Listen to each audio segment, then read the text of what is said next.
Coming up to 14 minutes after 7 o'clock. A woman from Fredericton is speaking out about her treatment by the New Brunswick Women's Correctional Centre. Serena Woods says she was taken by sheriffs to the jail in Miramichi, all the way from Fredericton.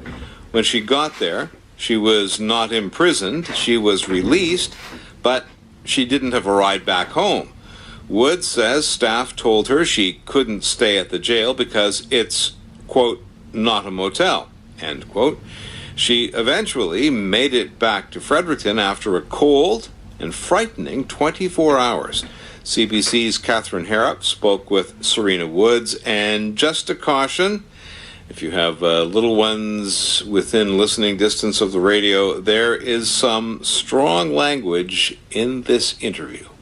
Well, this happened on the Family Day weekend. I got picked up on a warrant for a breach, which costs $100 every time, and $100 is 24 hours in jail. So they picked me up on Sunday, about 6 o'clock in the evening, and then on Monday, which was the holiday, in the afternoon, they drove me to Miramichi. And then when I got to Miramichi, they told me that my fine was paid and that I could go home. And there was no ride. I had nobody to come pick me up. They just drove me to the Tim Hortons and the gas station and pointed in the direction of which way I should hitchhike. So you were picked up. What were you doing when you were picked up? Well, I was panhandling, and the police, I guess, came by because they were having trouble with people and they just wanted people to leave. So I got up and left. But the guy wanted to run my name, so he ran my name and I had a warrant. And the warrant was for? A breach, which is, the judge gives you these things that you need to follow as you're out in the public.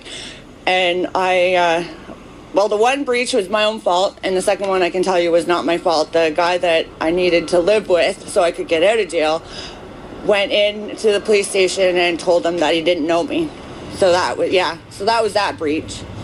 And they come with a victim surcharge fee of $100, so I have to pay that. I have to continue to go to court until, I could go forever and put it off, or I've asked to do jail time for it once, and they told me no. Yeah, and I'm on assistance, so any money that I get, I can't really afford to put it on a fine. I would need food or something.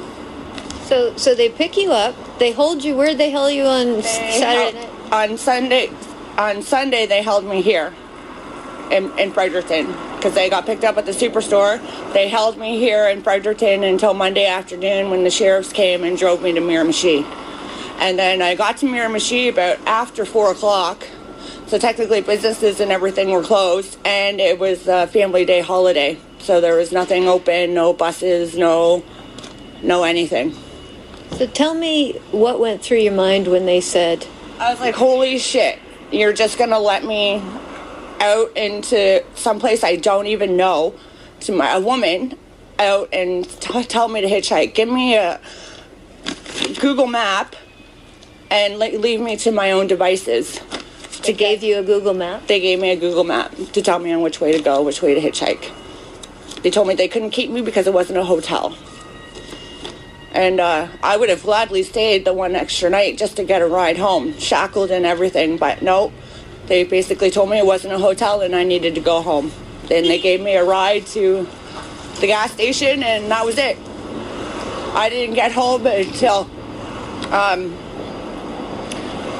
Tuesday after 1 o'clock.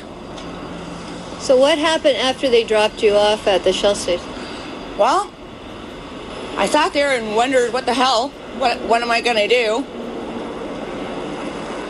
And finally these two truckers came in. They were from the same company and they were driving together. So I got a safe feeling. So I went and asked them if they were going to Fredericton. They said no, they were going to Moncton. But they gave me a ride to Moncton. I felt safe. There were two guys together. And you know what I mean? So they got me to Moncton. But it was dark when I got to Moncton, and I swear I asked everybody. I had to go knock on doors, on truck doors, you know, are you going to Fredericton? It was like, no, no, no. And then 10 o'clock at night, this gentleman walked into the Shell station. I guess they have a little table and a TV there that the truck drivers can watch and get the internet. And it happened to be this man, Victor. So he told me that he was going to Fredericton, but not until later on the next day. So he drove me home. So when did you actually get home? It was about Tuesday, about 3-4 o'clock that I actually stepped foot in my home. I got home safe. I was lucky to run into safe, nice people, but I can't tell you that that would be the same for everybody that gets let out of the jail and left to their own devices. That was the CBC's Catherine Harrop speaking to Serena Woods about the way she was treated by staff at the jail in Miramichi. Now, the person who helped her get home was Victor Poirier. He drives a truck for a living, and Mr. Poirier also spoke to Catherine Harrop. So somewhere along the line, people have to treat people like human beings. And to throw her, apparently, I wasn't there, but you tend to, this story has been coming around and around and around. It's just, no, you need to leave, see ya. No, that's, everyone forgets the bad things can happen to people. Well, I don't forget that kind of stuff.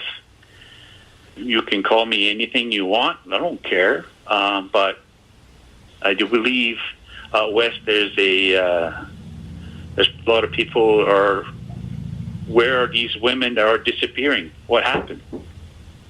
Well, geez, I wonder why. I don't know about them cases. I know about this one. So when I seen she needed help, I gave her the help that she needed. So what did she tell you about what happened in Miramichi? She told me that the reason why, because she got to Miramichi, was that somewhere along the line, the police just kind of, like, who is she? Like, they scanned her ID, and there was a warrant for her arrest. Well, okay. Again, I don't care about why. So they picked her up. Okay, well, police need to do their job. So shackles and handcuffs, and she had to, you know, she was cold in the Shell. She must have been cold in there too. Usually jail, I don't know. I've never been to jail, but I don't think it's a pleasant place to be or comfortable. So anyway, they drove her to Miramichi, that she said, and then out of the blue, she doesn't owe anything on the fine anymore. She's free to go. And then she told me that she asked, why, well, what do you want me to do? Like, I've never been to Miramichi. I don't have contacts here. I don't know.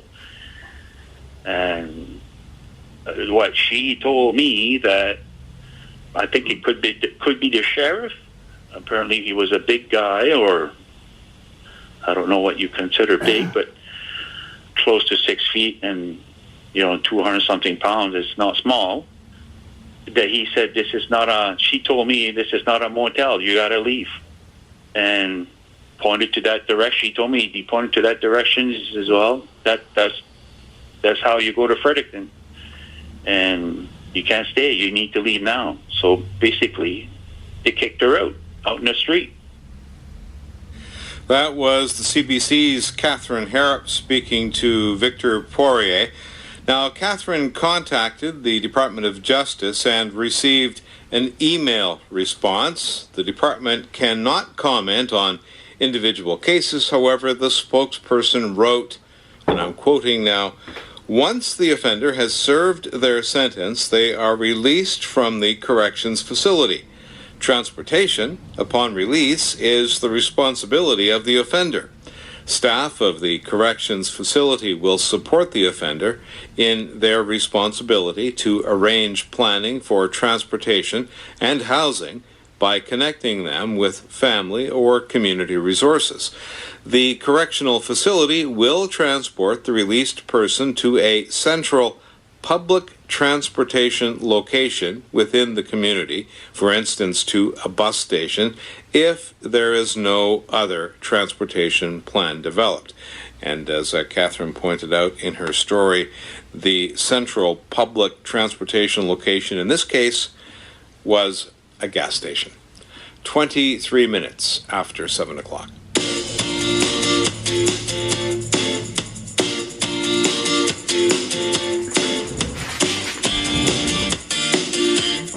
Very sad.